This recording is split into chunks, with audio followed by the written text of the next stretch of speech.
Fala, galerinha barulhenta do meu coração. Então, muito bom estar aqui com vocês de novo para mais uma aula de geografia.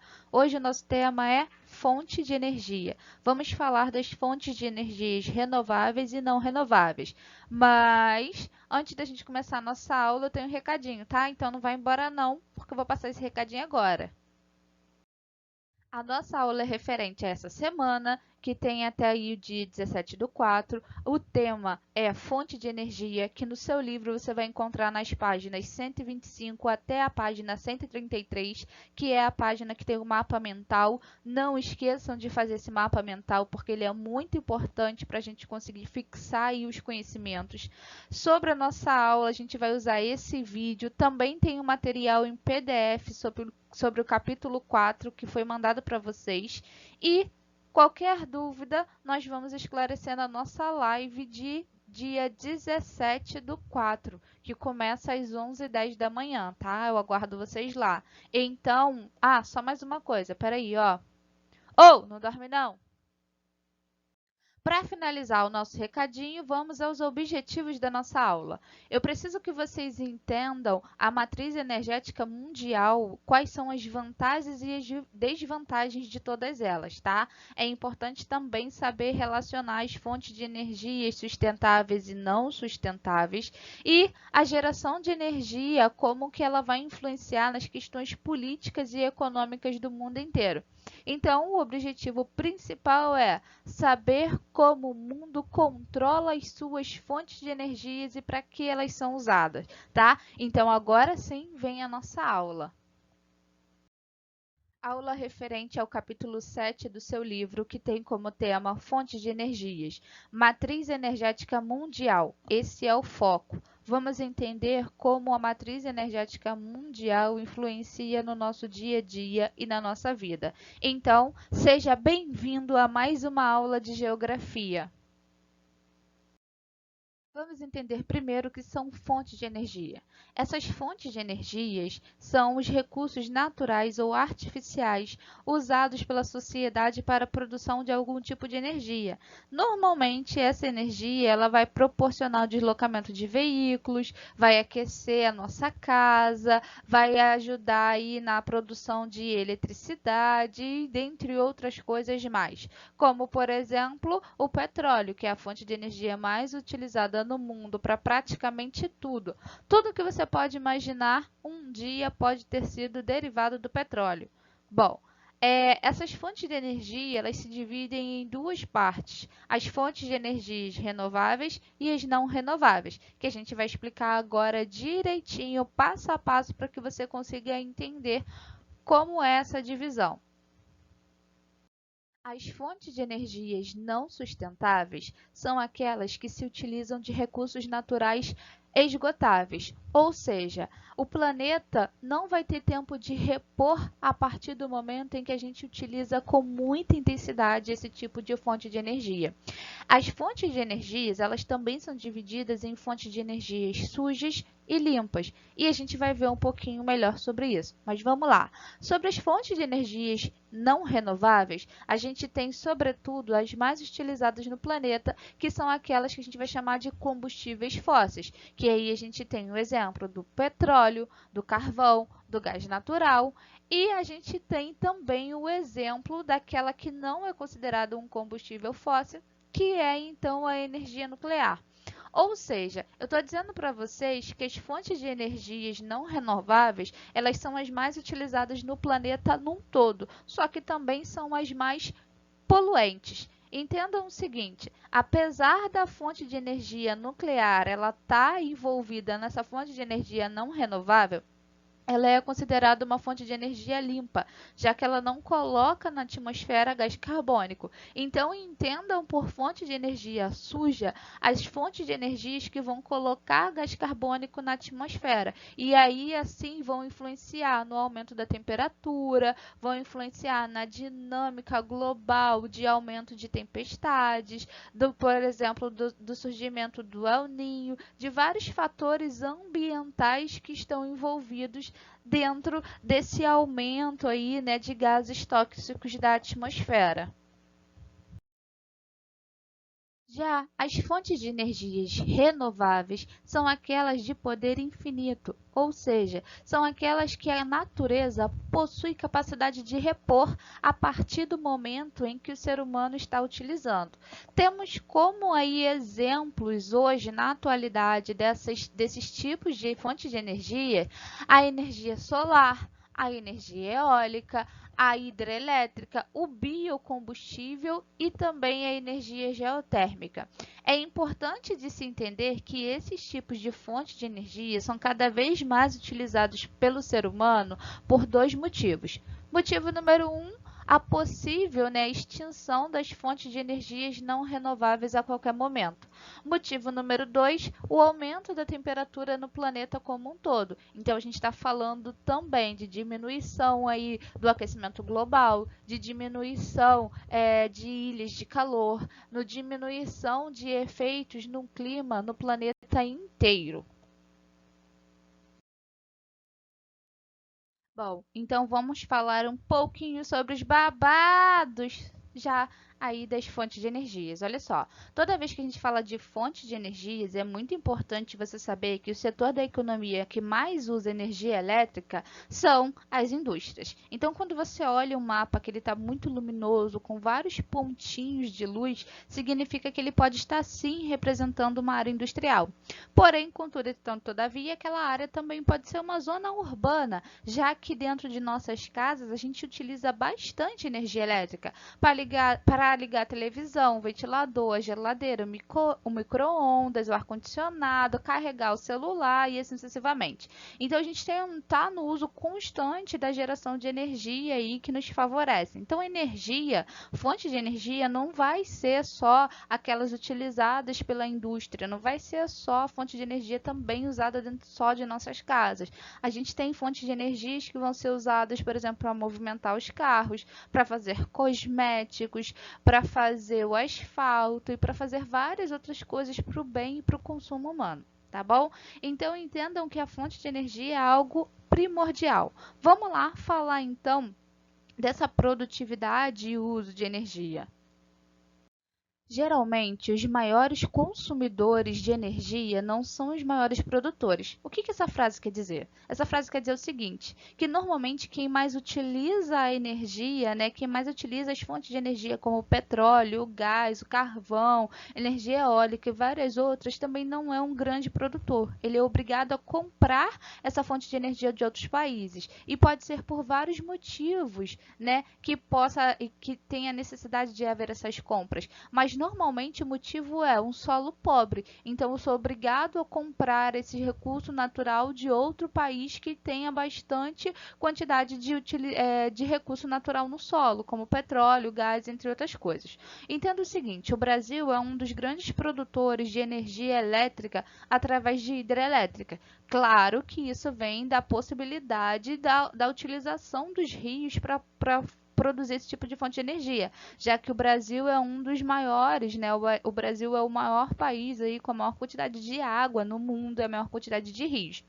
Então, isso favorece a produção desse tipo de energia aqui dentro. Mas entendam o seguinte, mesmo com tantos rios, mesmo com uma produção tão grande e até pouco tempo atrás com a maior energia, com a maior usina de energia elétrica do mundo, que é a usina de Itaipu, que a gente perdeu esse posto e depois eu vou falar um pouquinho sobre isso, a gente não conseguia abastecer todo o território brasileiro. Tanto que a usina de Itaipu, que é uma usina bilateral do Brasil e também do Paraguai, ela produz 50% de energia que vem para o Brasil, 50% que vai para o Paraguai. Só que o Brasil precisa muito mais de energia, principalmente por causa das suas áreas industriais, que é a região sul e sudeste. Então, o que a gente faz? A gente vai até a usina de Itaipu e compra mais 25% dessa energia que eles usam. Ou seja, ou melhor, que a gente produz. Então, o Brasil usa 75% da energia gerada pela usina de Itaipu, principalmente para abastecer a sua região sul e sudeste, que são as grandes áreas industriais do Brasil.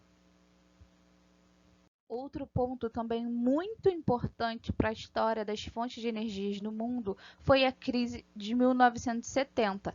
Bom, o que aconteceu em 1970? Em 1970, o mundo descobriu que o petróleo era uma fonte de energia não renovável, ou seja, ela ia acabar a qualquer momento e ia deixar todo mundo sem a sua principal fonte de energia. Por isso, houve uma crise no mundo inteiro, já que os grandes produtores de petróleo começaram a cortar sua produção pela metade ou menos do que isso. Isso significa que o petróleo, que é um bem utilizado no mundo para praticamente tudo, que já tem um valor aquisitivo alto, ficou mais caro ainda. E países pobres como o Brasil, países subdesenvolvidos, não tinham dinheiro para comprar os barris de petróleo para fazer o principal, por exemplo, a gasolina. Então foi necessário fazer o quê? Fazer, tcharam! O biocombustível, que são os nossos heróis e também os nossos vilões. São os nossos heróis porque foram fontes de energias pesquisadas e utilizadas para substituir o petróleo no mundo inteiro quando começou essa crise. Porém, contudo e todavia, por outro lado, eles continuam aí o processo de colocar na atmosfera gás carbônico e outros gases poluentes, principalmente com a queima desse biocombustível para a produção aí de movimento dos carros, com o etanol. Então, assim, a gente está falando de fontes de energias que têm total influência no nosso dia a dia e na nossa vida. Bom, quando a gente fala de fonte de energia, independente se ela é renovável ou não renovável, a gente tem dois gráficos muito importantes para que a gente possa estudar e lembrar. O gráfico que mostra o maior uso da energia, né, no mundo inteiro e o outro que usa e mostra o maior uso da energia e a produção no Brasil. Percebam comigo no primeiro gráfico aí, essa parte em azul que tem 31%. A gente está falando do petróleo. Ou seja, estou dizendo para vocês que o petróleo é a fonte de energia mais utilizada no mundo para tudo. O petróleo faz gasolina, faz asfalto, faz batom, faz shampoo, faz várias coisas que a gente utiliza para viver. Então, é claro que essa é a fonte de energia mais utilizada no mundo. No segundo momento aí no mundo a gente tem o carvão. Presta atenção no carvão mineral. Por quê? Porque cada vez mais essa fonte de energia ela vem sendo substituída, principalmente por causa da grande poluição que ela produz. Beleza? Em terceiro lugar, no mundo a gente tem o gás natural, vem aí depois a biomassa, energia nuclear, energia hidráulica e assim sucessivamente. Quando a gente fala do Brasil, 60% da energia produzida e utilizada vem da onde? Das hidrelétricas, da energia hidráulica. Por quê? Porque o Brasil é o país que mais tem água no mundo e a gente utiliza essa água para a produção de energia através dos nossos rios.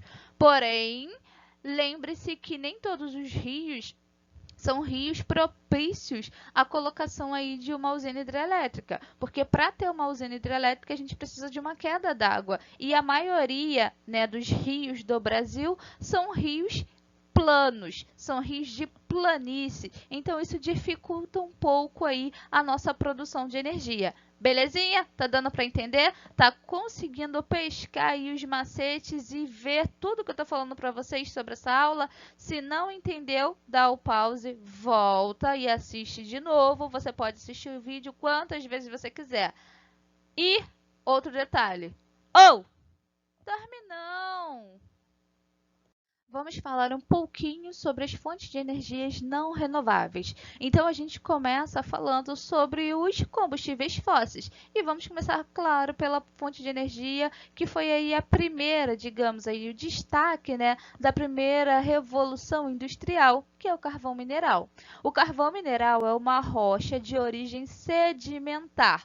O que isso significa? Que é uma rocha que vai ser produzida através de sedimentos, poeira, farelo de outras rochas, que vão ser depositados por anos e anos ali naquele mesmo lugar, em cima daquela vegetação que morreu, e vai sofrer a ação da pressão atmosférica e também da temperatura do nosso planeta. Segundo a ANEEL, que é a Agência Nacional de Energia Elétrica, o carvão mineral é a fonte de energia que tem a maior quantidade no mundo inteiro. Ou seja, apesar de ser uma fonte de energia finita, ela tem aí capacidade para abastecer o mundo ainda por 130 anos, utilizando a mesma quantidade de carvão mineral que a gente utiliza hoje. Ou seja, sem precisar poupar. Mas a gente sabe que isso é uma data limite, pode ser mais, pode ser menos, esse daí, né, vai ser variável conforme a gente vai utilizar essa fonte de energia. Entendam o seguinte, os países mais produtores, né, os países que mais têm reservas de carvão mineral no seu solo são os Estados Unidos, a Rússia e a China. E é claro que eles se aproveitam disso. Por quê? 60% desses recursos, né, do recurso mineral, de carvão mineral, está nos Estados Unidos, na Rússia e na China. Ou melhor dizendo, quase 30% desse carvão mineral que vai para o mundo inteiro, né, tá no solo aí dos Estados Unidos. Então, o que eles fazem? Vendem essa fonte de energia a preço alto, já que a gente tem aí várias empresas que hoje ainda utilizam o carvão mineral, principalmente para quando a gente fala de energia de termoelétrica. Já ouviu falar de termoelétrica? Termoelétrica são as usinas que vão gerar energia elétrica através da queima do carvão mineral. Ah, professora, mas por que se usa a termoelétrica no Brasil se a gente tem rios? Bom, entendam o seguinte, lembra que a gente precisa da queda da água? A gente precisa do volume da água que está caindo ali naquele lugar para produzir energia elétrica? Se a gente está num período de seca, que chove pouco, a água, né, vai diminuir o volume ali naquele rio. Então, significa que a produção de energia ela vai ser aí prejudicada, já que a gente vai produzir menos energia, mas vai precisar continuar abastecendo a mesma quantidade de cidades que a gente abastecia antes. Então, a gente precisa de fontes de energias alternativas, e uma delas é a termoelétrica, só que ela é extremamente cara e poluente. Então, evita-se esse tipo de energia, né, de utilização de fonte de energia. Mas há uma grande proporção de termoelétricas pelo mundo. O petróleo tem seu uso, né, expandido pelo mundo inteiro a partir do século XIX, na segunda revolução industrial, quando a gente descobre, então, o motor a combustão movido a gasolina, que é um derivado do petróleo. Então, a gente está falando da fonte de energia mais utilizada no mundo. Lembra que a gente já falou que o petróleo é utilizado para várias outras coisas? Mas ele não tem tanta quantidade no planeta como o carvão mineral. Então, ele vai acabar com mais facilidade, ele vai acabar mais rápido. Algumas pesquisas dizem aí que o petróleo pode durar até 2060, 2070, dependendo da forma que a gente utiliza esse recurso natural hoje. Então, assim, tá bem pertinho a hora que essa fonte de energia ela vai se esgotar. Bom, o petróleo é uma substância oleosa cuja densidade é inferior à da água e ele é completamente inflamável, ou seja, quando a gente fala, por exemplo, de terroristas no mundo inteiro, a gente tem um grande grupo terrorista chamado Estado Islâmico. Como que o Estado Islâmico ele conseguiu destaque no mundo inteiro? Ele conseguiu dominando as cidades ali dentro do Oriente Médio que produziam grandes quantidades de petróleo. Isso fez com que eles tivessem aí um alto poder aquisitivo em mãos. Quando eles perdiam, então, aí o poder dentro dessas cidades, eles sentiam que eles estavam perdendo aí território, eles sentiam que eles iam ser invadidos por tropas militares da OTAN. Eles fazem o quê? Eles tacavam fogo nos poços de petróleo, porque o petróleo ele vai queimar enquanto existe petróleo. Então, significa mais ou menos o seguinte, se eu não uso, ninguém usa. E aí, claro que eu botei aí umas figurinhas para que você desse uma olhada do que tem e o que não tem petróleo no seu dia a dia. Claro que tem muito mais coisas do que isso, tá? Mas já é um começo. Bom, vamos lá. O petróleo, ele constitui uma mistura de hidrocarbonetos, que se encontram em estado líquido em temperatura e pressão ambiente. Ou seja, eu estou falando então aí que o petróleo, podemos dizer que seria o churume, ele é o resto de animais marinhos ali que morreram e foram soterrados, e através da pressão do oceano, da pressão atmosférica e da temperatura do nosso planeta, deu origem então ao petróleo. Por isso que a gente encontra grandes quantidades de petróleo dentro dos oceanos. E Professora, o que que o Oriente Médio então tem a ver com grande produtividade de petróleo? Bom, todo mundo sabe que o planeta tinha um único continente, que era a Pangeia.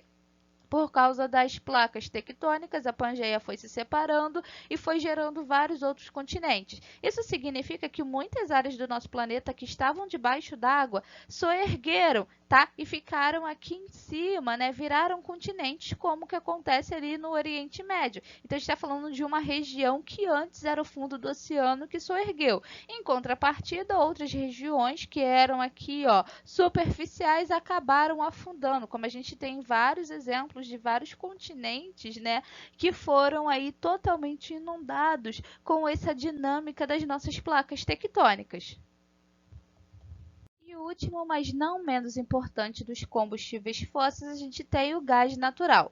O gás natural, que é claro aí uma mistura de hidrocarbonetos, ou seja, a gente está falando de derivado do petróleo. Lembra que o petróleo é o churume? O churume, ele solta aquele cheiro forte, né, dos gases, da decomposição do lixo. Então, olha só, eu não falei que o petróleo é churume, não, pelo amor de Deus. É como se a gente estivesse comparando, tá? O petróleo é como se fosse algo parecido, né? Porque vem da decomposição. Então, esse cheiro forte, esse gás, a gente pode chamar de gás natural. Ou seja, eu estou dizendo para vocês que praticamente sempre quando a gente encontra petróleo, a gente encontra gás natural. E quando a gente encontra gás natural, a gente também encontra petróleo, já que os dois estão relacionados. Um precisa do outro, né? Um está perto do outro, tá? Bom, normalmente estão associados aí ao petróleo essas substâncias que passam pelo mesmo processo de transformação, que é a decomposição aí por anos e anos de matéria orgânica e se acumulam numa camada mais acima do terreno em que a gente vai encontrar então o petróleo. Outra coisa muito importante é que após ser tratado e processado, o gás natural apresenta grande teor energético. Por isso ele é utilizado em larga escala na produção de geração aí, né, na produção e geração de energia elétrica. Pode ser, por exemplo, a energia elétrica da nossa casa que vai ligar aí a luz, pode ser a energia do nosso carro que vai ser movido através do gás natural, pode ser o gás da sua casa que você utiliza para fazer sua comidinha gostosa. A gente está falando então de uma grande utilização desse gás, até porque, né, alguns autores, alguns cientistas consideram que o gás natural, apesar de ser um combustível fóssil, ele não é tão poluente como o petróleo, como o carvão mineral. Tanto que quem coloca gás no carro tem uma redução no valor do IPVA, já que a gente está dizendo que eu estou tentando diminuir, né, o lançamento de gases poluentes na atmosfera, trocando o método de processamento aí para que o meu carro ande na rua. Então, eu tenho a substituição da gasolina ou do etanol pelo gás natural.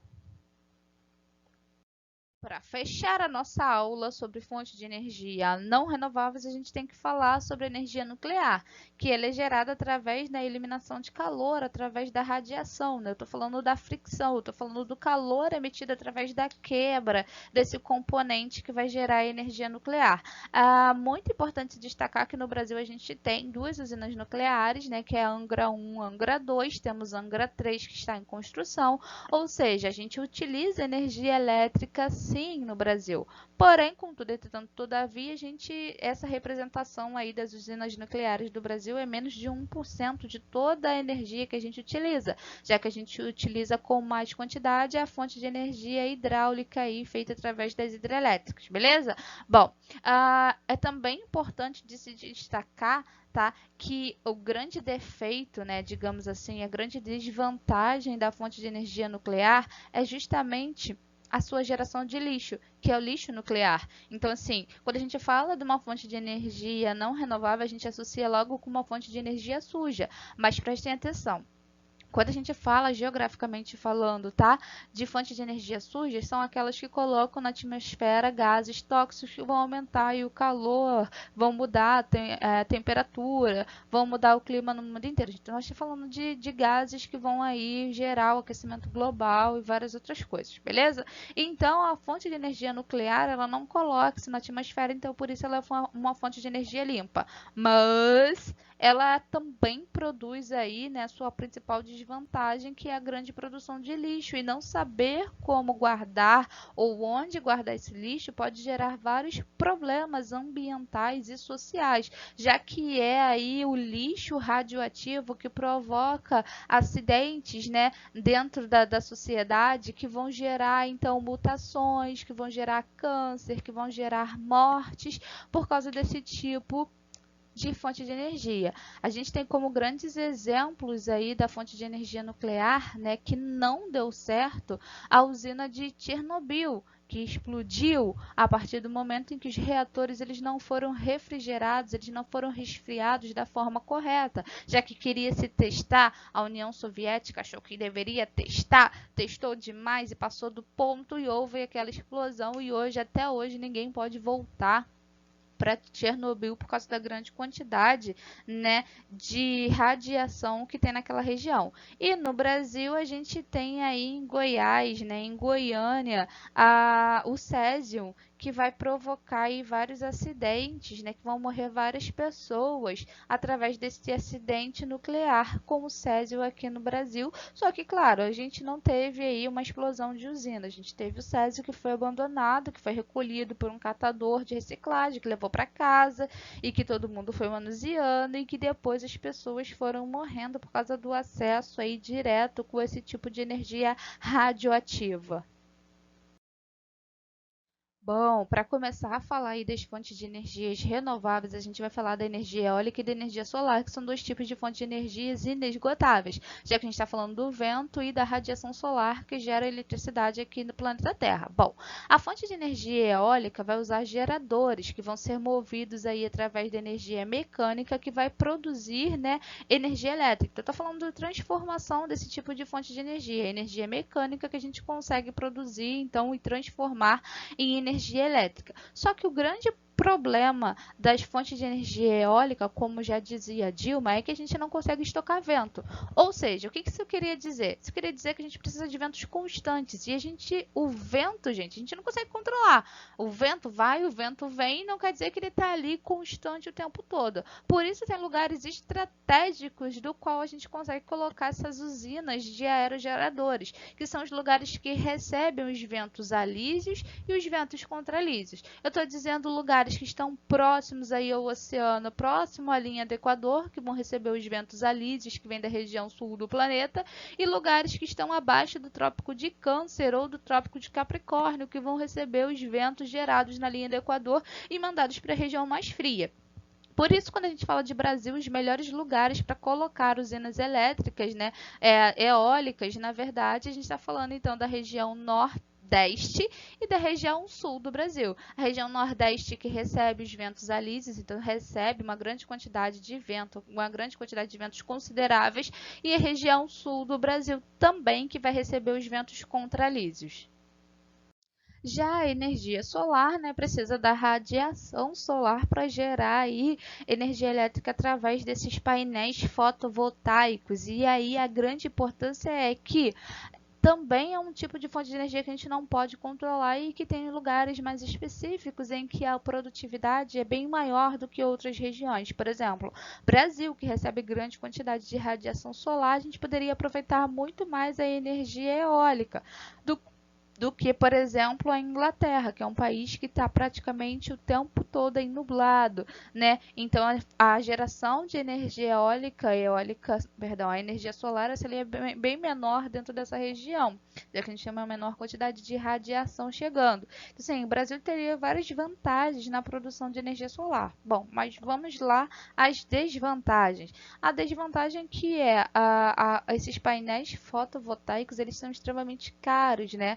Apesar da manutenção ela ser distante uma da outra, você não vai gastar muito. Quando você precisar da manutenção, por ter poucas empresas especializadas, você vai gastar muito. Outro detalhe é que a gente não consegue produzir energia solar para abastecer praticamente a casa toda. Então, mesmo utilizando a energia solar, eu preciso ainda contratar a energia da geradora de energia próxima à minha casa, tá? Então, eu estou falando de várias desvantagens dentro dessa área. Então, agora vamos falar da fonte de energia mais utilizada pelo território brasileiro. A gente está falando das hidrelétricas, né? Que são aí a geração de energia através de turbinas. A gente tem o rio e a velocidade, a força, né? A quantidade de água que cai em cima dessa turbina vai girar e vai produzir energia elétrica. E aí a grande vantagem do Brasil é que a gente tem grande quantidade de rios e rios que a gente consegue utilizar aí e produzir energia elétrica em grande quantidade. Então, assim, quando a gente fala do mundo, o Brasil é o país que mais produz energia elétrica através das hidrelétricas, beleza?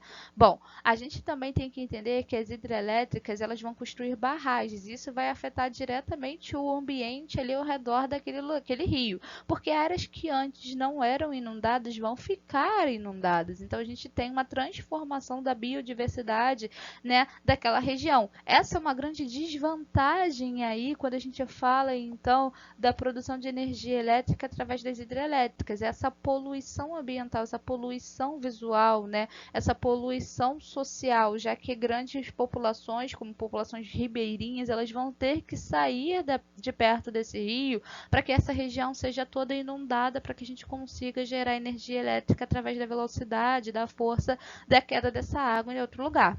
Outra desvantagem é que nos períodos de seca a gente diminui também a quantidade de energia elétrica produzida pelas hidrelétricas, já que a gente tem menos águas dentro dos rios. Mas a grande vantagem é que uma fonte de energia limpa, não coloca na atmosfera gás carbônico e também é uma fonte de energia inesgotável, ou seja, enquanto tiver rio, enquanto tiver água, a gente consegue produzir energia através das hidrelétricas, tá? Bom, quando a gente fala de hidrelétricas, lembra que eu falei que o Brasil tinha aí uma das maiores usinas hidrelétricas do mundo? Então, tinha por quê? Na verdade, a gente tem a usina de Itaipu, que hoje é a segunda maior usina hidrelétrica do mundo. Segunda porque a China é invejosa, muito invejosa. E aí ela foi e fez a maior hidrelétrica do mundo, que se eu não me engano ficou pronta em 2013 ou 2014, que é a usina de Três Gargantas. Essa usina que está na foto aí embaixo, da onde está escrito usina de Itaipu. Essa é a maior usina hidrelétrica do mundo, só que tem um detalhe muito importante. Apesar de ter a maior usina hidrelétrica do mundo, a China não consegue produzir nem metade da quantidade de energia elétrica que a gente produz com hidrelétricas. Por quê? Porque não tem água suficiente para fazer isso, meu filho. Tá entendendo o que eu estou dizendo? Não adianta você ter a maior usina hidrelétrica do mundo, a maior barragem do mundo, já que você não consegue produzir grandes quantidades de energia, justamente por causa da falta da sua maior utilização, que é a água. Bom, estamos chegando ao final aí da nossa aula de fontes de energias e eu quero saber se você entendeu a matéria. Não entendeu? Dá um pause, volta, assiste o vídeo de novo, que você pode assistir esse vídeo quantas vezes você quiser, tá bom?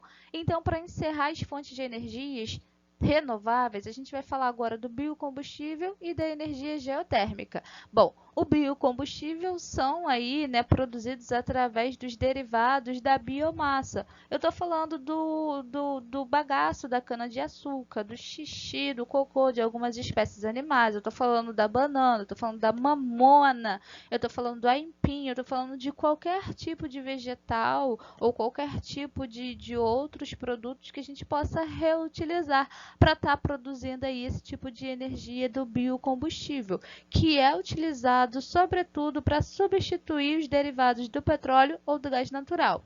No Brasil, tá, o biocombustível mais usado é o etanol, que é do bagaço da cana-de-açúcar. Só que a gente tem um segundo biocombustível que vem ganhando força aí dentro do nosso território, que é o produzido pelos óleos vegetais. Lembra que eu falei da mamona? Lembra que eu falei da banana? Então, eu estou falando da gordura desses vegetais, né, ou do óleo desses vegetais que vai produzir também o biodiesel que é utilizado aí para movimentação de carros. A energia geotérmica seria a fonte de energia menos poluente de todas as que a gente já apresentou aí nesse vídeo. Porém, contudo, entretanto, todavia, ela não é uma fonte de energia de fácil acesso. Isso significa que nem em todas as partes do mundo a gente vai encontrar ou conseguir utilizar essa fonte de energia. Porque essa fonte de energia ela é retirada do interior do planeta. Estou falando do aquecimento das águas, do aquecimento de rochas, por causa do calor interno do planeta, que vão possibilitar então a geração de energia através da energia geotérmica. Por isso, a gente tem alguns países no mundo que conseguem utilizar com mais facilidade esse tipo de fonte de energia, como a Islândia, que é um país que está no meio da rachadura aí entre duas placas tectônicas. Um país que vai ser dividido ao meio, e breve ele será Islândia do Norte, Islândia do Sul, ou Islândia Leste, Islândia Oeste, porque ele vai ser rachado ao meio por causa da divisão das placas tectônicas.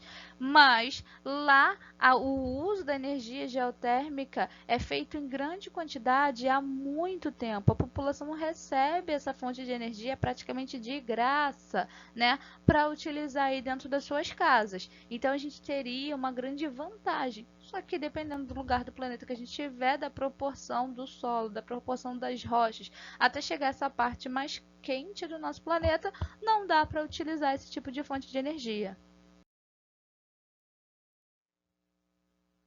E claro que, como uma boa professora de geografia, eu ia trazer um mapinha das placas tectônicas e mostrar para vocês aonde está a Islândia, que está entre a América do Norte e a Europa. Essa área que está aí, ó, dentro do círculo onde você está vendo essa setinha, esta é a Islândia, que está sendo dividida ao meio por causa da separação das placas tectônicas. É este o lugar onde a gente consegue utilizar com mais intensidade a energia geotérmica, que seria a fonte de energia mais limpa de todas as fontes de energia, já que ela não coloca na atmosfera nenhum tipo de gás danoso, né? Ou então ela também não gera outros tipos de desvantagens, como o excesso de barulho, como o excesso de lixo, entre outras coisas. Belezinha? Então, agora eu só quero saber uma coisa. Você conseguiu entender a nossa aula? Você não conseguiu? Pode voltar. Ah, um detalhe: se não conseguiu entender, mesmo voltando várias vezes, não esquece da nossa live. A gente vai se encontrar para tirar dúvidas. Então eu espero vocês lá.